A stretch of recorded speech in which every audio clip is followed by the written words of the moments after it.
guys, welcome back to my channel. Sorry for the lighting, it is terrible, but I'm gonna go ahead and do my May wrap up. I wrote it down because I have a mom brain, so I can't really remember a lot of things. But let's see, I read 13 books. Not 13 books, but maybe 12 books. I guess I'll explain in a little bit, but let's go ahead and start with the first one. I don't have the actual book, but it is called If Only I Had Told Her by Laura Nolan, or Nowlin, that one. So this book is a continuation of, well, not a well, sort of. Okay, let me explain. So it is coming off of the book If Only, or If He Had Been With Me. And this one pretty much just details a friendship that happens between two characters when they were children, pretty much. And it is between Finn and Autumn. And they grew up as childhood friends for the longest of time.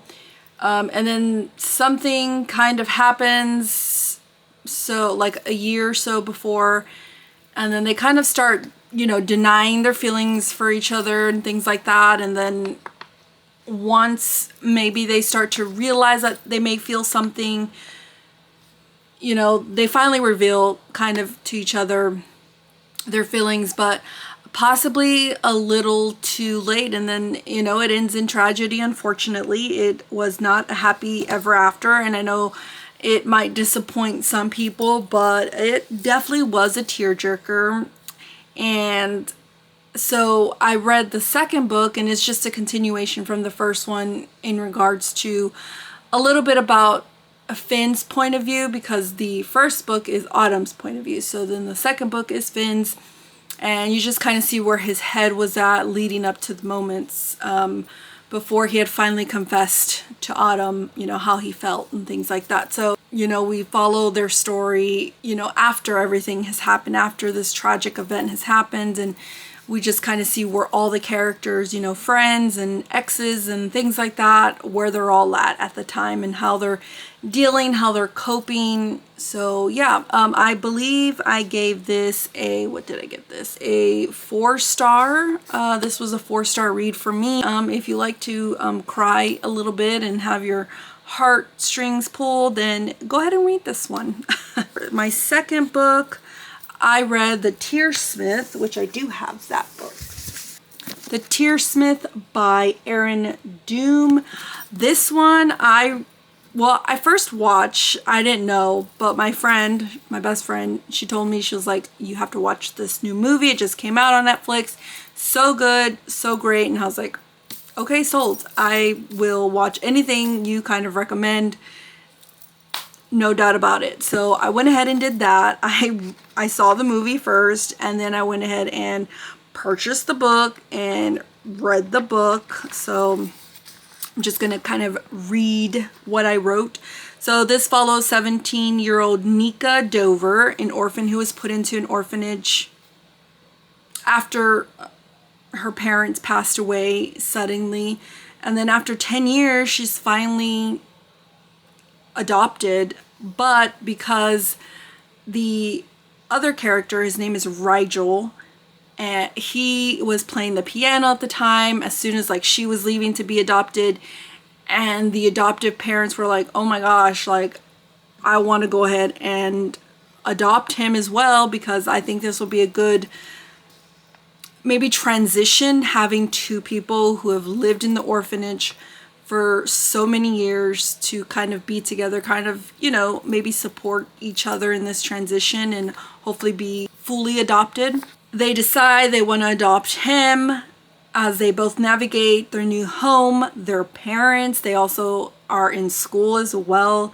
They can't escape the darkness that they both share. There's a lot of tragic things, unfortunately, that happen within the walls of the orphanage. So they're both individually are dealing with the repercussions of what happened in terms of like trauma and abuse, you know, within what occurred before they were adopted and having to endure that for over 10 years. So that was tough. So this is a deep story. And this was also translated. So this is a book from Italy, and it was obviously translated to English. So if you watch the Netflix show, it's actually in Italian, but they dubbed it. So yeah. But slowly, Nika starts to trust, her new friends that she meets. She starts to really love her adoptive parents. But all of that kind of can blow up because a lot of her past is coming back, and a lot of, prior people that she lived with at the orphanage are kind of like stirring some things up and bringing things kind of to the forefront that she may not want to kind of deal with. So it's kind of a battle for her.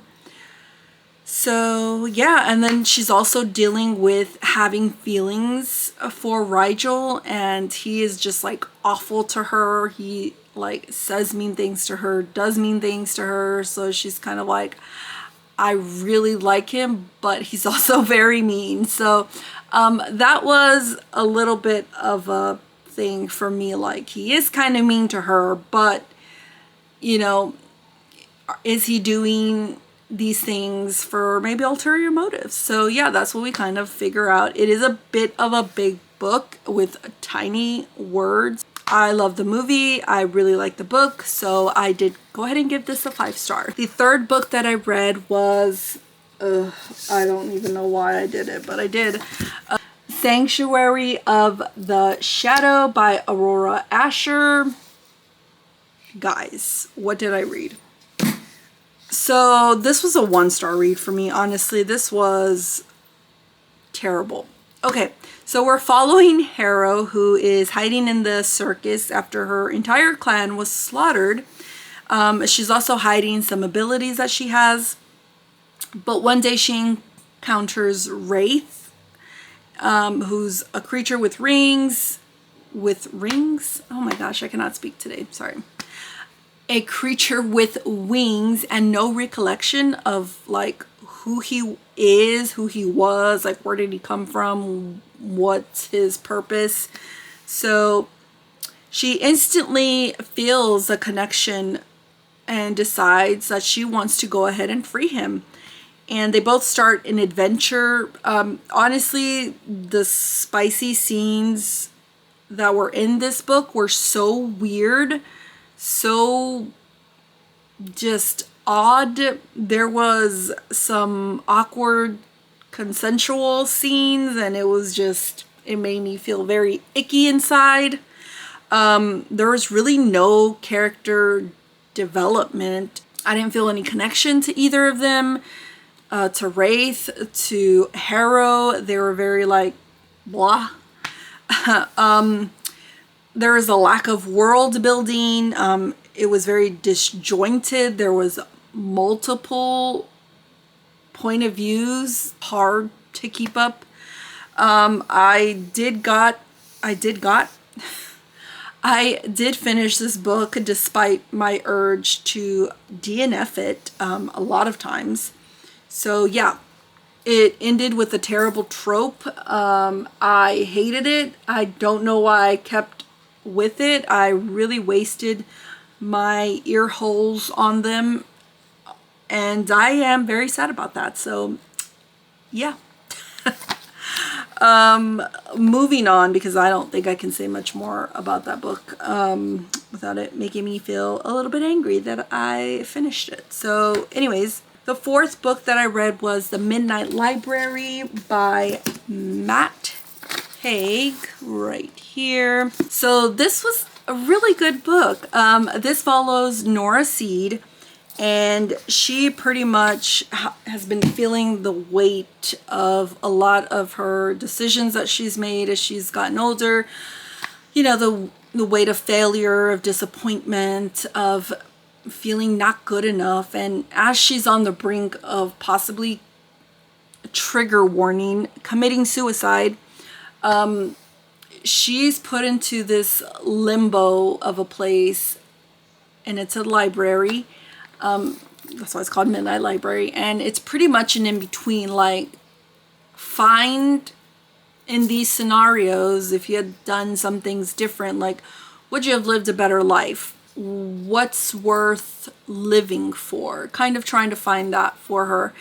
And, you know, we just go through these different stories and possible outcomes of decisions that she could have made differently. Just trying to find, you know, what was it that got you here and wanting to do this terrible thing to yourself. And it was great. I really liked it. I really liked the person that was in the library kind of helping her out, going through these scenarios with her, and just like a lot of different events and things that if she had changed, if she had not lived, if, you know, things like that. It was a beautiful story, and I did give this a 5-star, well deserved. It was very good. I really enjoyed it a lot, so I'm so glad that I read it. Yeah, I recommend this book, Midnight Library by Matt Haig. The 5th book that I read was What the River Knows by Isabel Ibanez. So this one, I believe I gave this a 3 stars. So we're following Inez Oliveira, who just received word of a sudden passing of her parents. So we're in the 19th century. We are heading into Cairo, Egypt. This was put as like The Mummy meets the Death Nile or something like that, which I did watch. I loved The Mummy. It was a fantastic movie with Brendan Fraser. So good. We don't talk about the Tom Cruise one. What was that?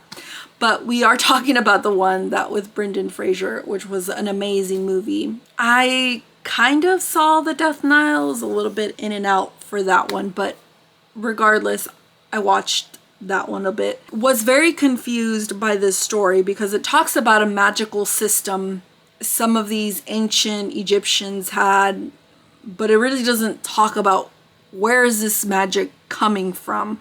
How are certain people able to wield this magic found in these, you know, magical objects?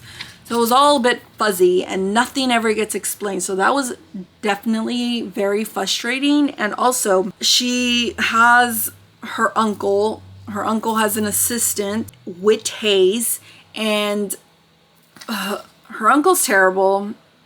This Whit guy, who's supposed to be the love interest, is a terrible character. I do not like him at all. I've never really said that about any like main love interest, but he was terrible. So just wanted to say that. But anyway, so she wants to find out why her father sent her an ancient artifact and the story behind their deaths. Her uncle seems to be keeping her in the dark a lot with a lot of his dealings and what he's been doing, and possibly getting the feeling that maybe he's responsible for her parents' death. Whit is, like I said, Whit is not a great love interest, not a favorite, likable, while Inez is so goo goo gaga over him. Honestly, she's like, oh my god, I love him, and it's like, girl, you just met him. I digress because it was terrible. She was like falling over herself, like, to be with him. And even after finding out certain things about him and his character, she still wanted him. And I was like, why? So yeah, that's why I gave this a 3 star. There's a lot of things going against this story, and this was my first read from Isabel Ibanez, and I wanted to love it because I have her other book, Together We Burn, or something like that. I don't know. But I was so excited. I really wanted to love this, but I did not. There was a lot of things that I did not like about it, and that's all. The next book I read was The Curse of the Wolf King. Now this one was a part of my vlog that I did, a reading vlog, trying to get books off my physical TBR. So that is my video just before this one. So if you do want a little bit more explanation, because I will not give it here, it's there. So if you wanted to go back and watch it, then I can link it down below. The next book that I read was The Idea of You by Robin Lee. I went ahead and read this book because I saw the movie on Amazon Prime with Anne Hathaway and Nicholas Galitzine, I think is how you say it, because she said it rhymes with magazine, so Galitzine, whatever. But anyways, such a great movie, beautiful ending. The love between them was beautiful, and I cannot say much more than the movie was great. The book, not so much. This was a 3-star read. There was some scenes, like spicy scenes, that I really enjoyed. Those were really great. But the immaturity level, because this is between, so we're following Solène Marchand, who's a divorced 39-year-old who has a 12-year-old, and she works at an art gallery, and then she, after her ex cancels what's supposed to be kind of like a meet and greet Coachella type festival thing with one of the top bands, that's boy band called August Moon. Well, she happens to meet one of the band members. His name is Hayes Campbell by accident, and he's 20. She's 39, so about a 20-year, age gap there. So as he instantly is like, oh my gosh, I really like you, and he starts pursuing her. She's kind of like, I'm too old for you. I'm, divorced. I have a daughter who is super in love with you, super crushing over you, and whatever. So they try to navigate this relationship that they have, but he is very immature, as he should be. He's 20 years old. He's in a boy band who's well loved around the world by many, many, many women. And that's also one of the problems in this book, is he also loves a lot of women, and that is so tough because in the movie it's so different. His character is just so different. He acts more mature than he is. He acts as if Solène is the one and only for him, while in the book, like, he's kind of like, I want you, but I still want all these other things. And she gets jealous and she doesn't like it, and she's like, I need to be the only one that you're having this sexual relationship with. I can't trust you if you're doing all these other things with all these other women.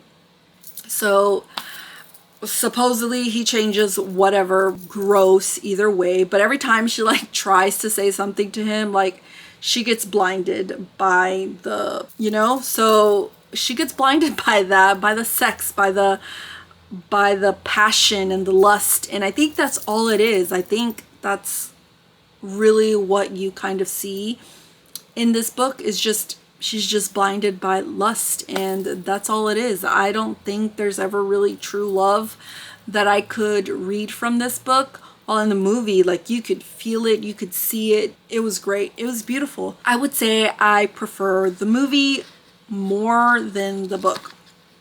The ending was way better in the movie than the book. So much better. So yes, if you decide to read this book, just know that it wasn't that great. Okay, another book that I tried to read, but I DNF'd, which I feel so terrible about because I was hoping to love it, but I did not. It is The Familiar by Leigh Bardugo. So I DNF'd this after chapter 21. I went ahead and just said, I'm done.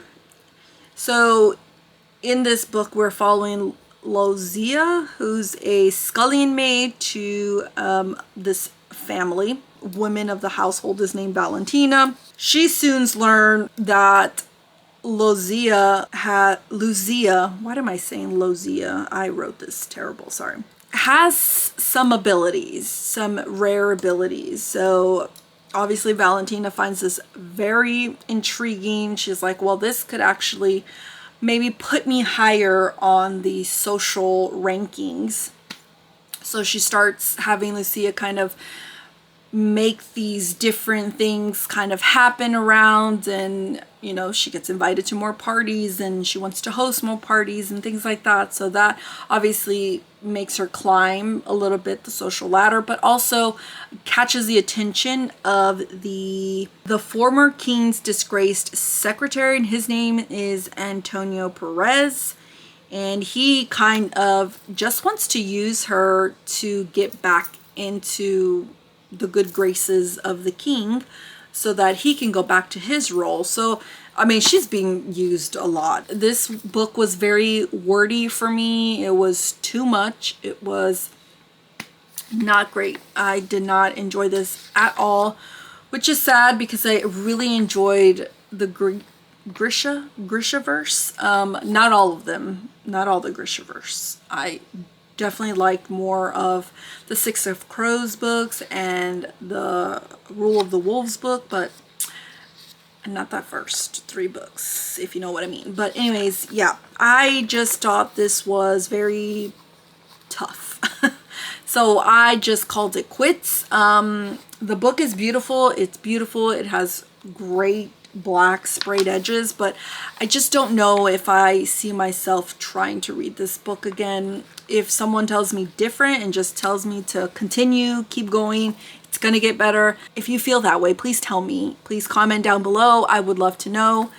Okay, the next book that I read was A Tempest of Tea by Hafsa Faizal. This was a very kind of Six of Crow-ish. It was a heist. I love that.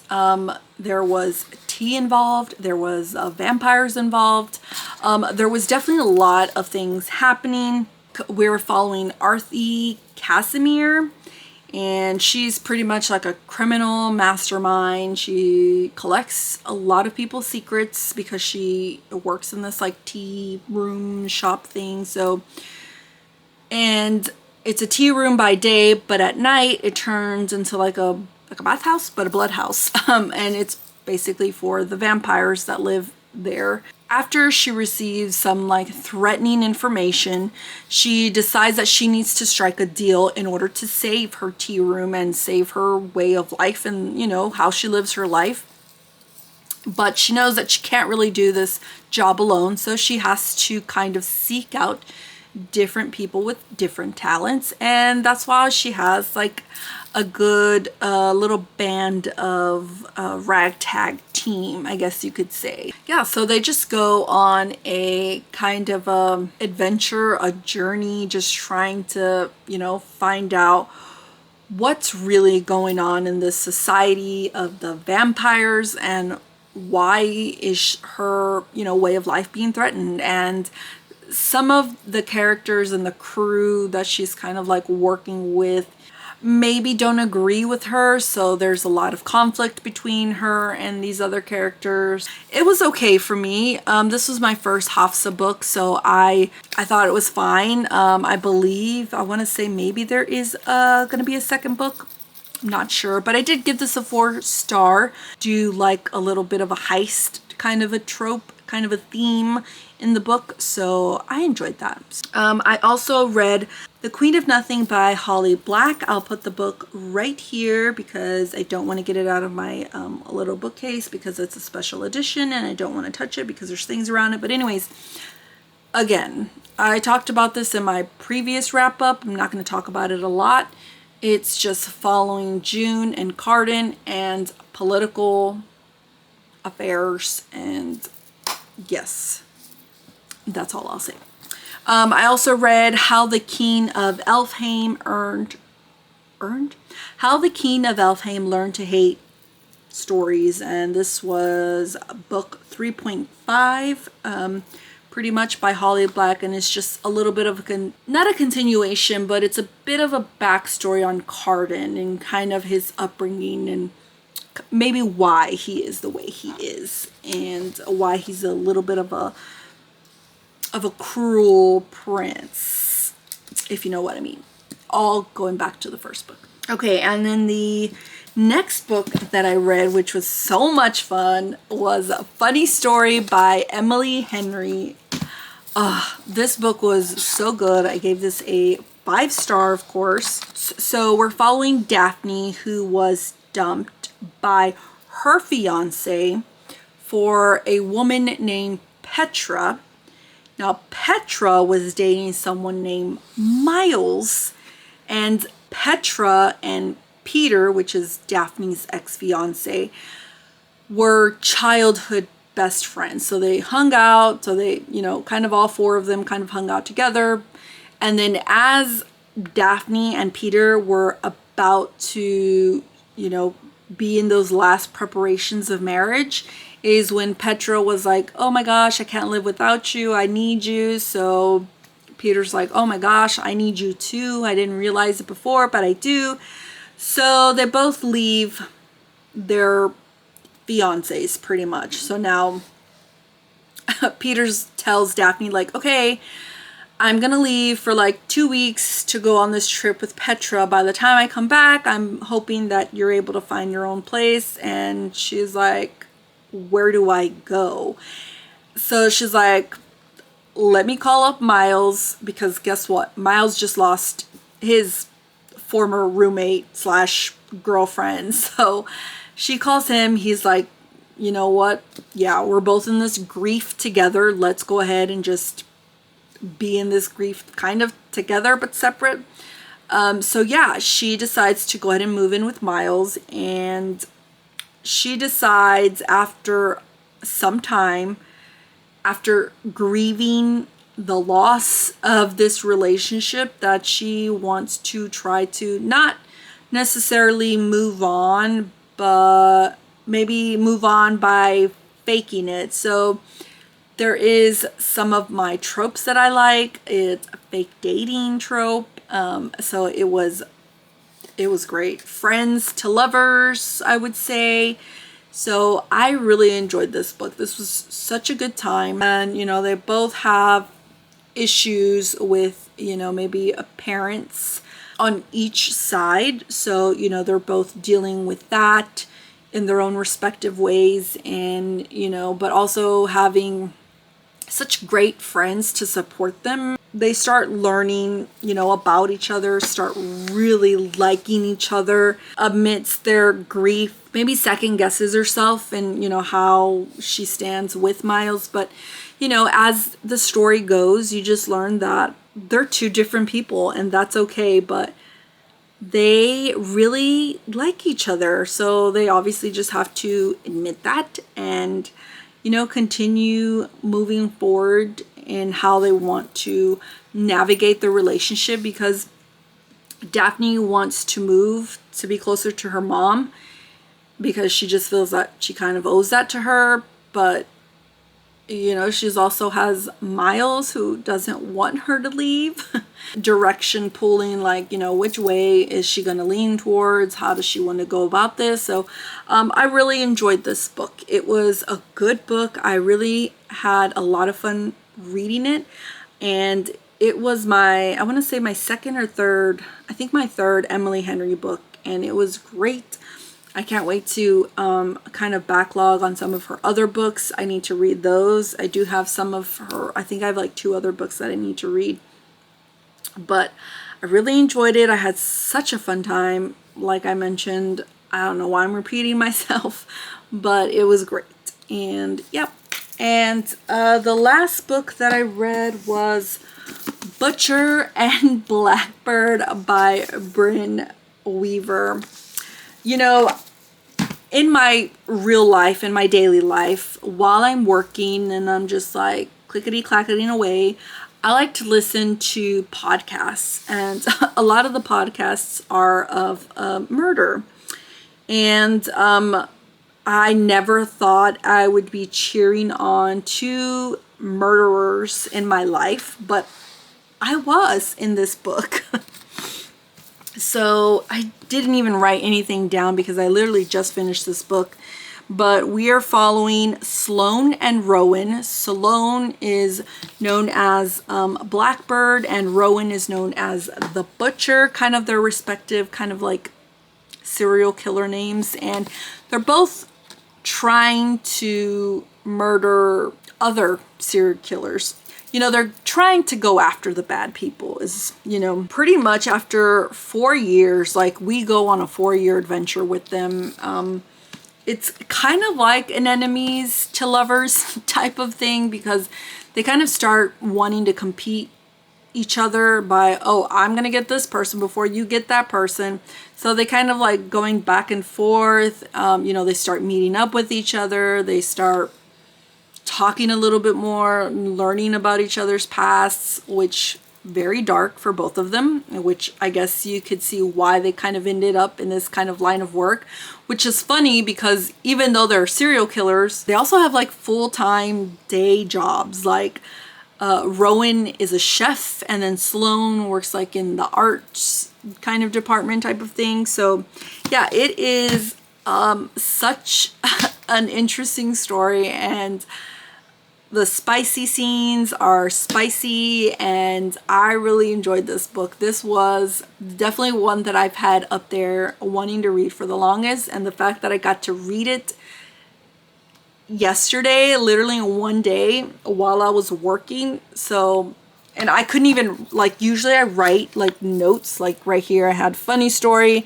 and over here I had wrote for Butcher and Blackbird, but I didn't even get to write anything because I was just enjoying the story too much. I couldn't really stop to try to write my thoughts, because I try to do like a quick summary of everything that I read during the month just to kind of keep up, which I think I need another one. So after this, I'm actually going to go to Target. I need a little notebook type of thing because I'm running out of paper. But anyways, yeah, this was so fun, and I can't wait for the second book. I know it's coming out. Actually, I've not pre-ordered it yet, but now that I read this book, I know for sure I can pre-order it. So that is my goal. Try to read my books so that I can collect the books that I really enjoyed reading. But anyways, that is all for me. I probably talked so much. I'm gonna go shopping because it's my day off, and I'm gonna enjoy the rest of the day. Hopefully edit this video as well. Hopefully have it out tomorrow. Thank you so much for watching, and I will see you guys on the next video. Bye.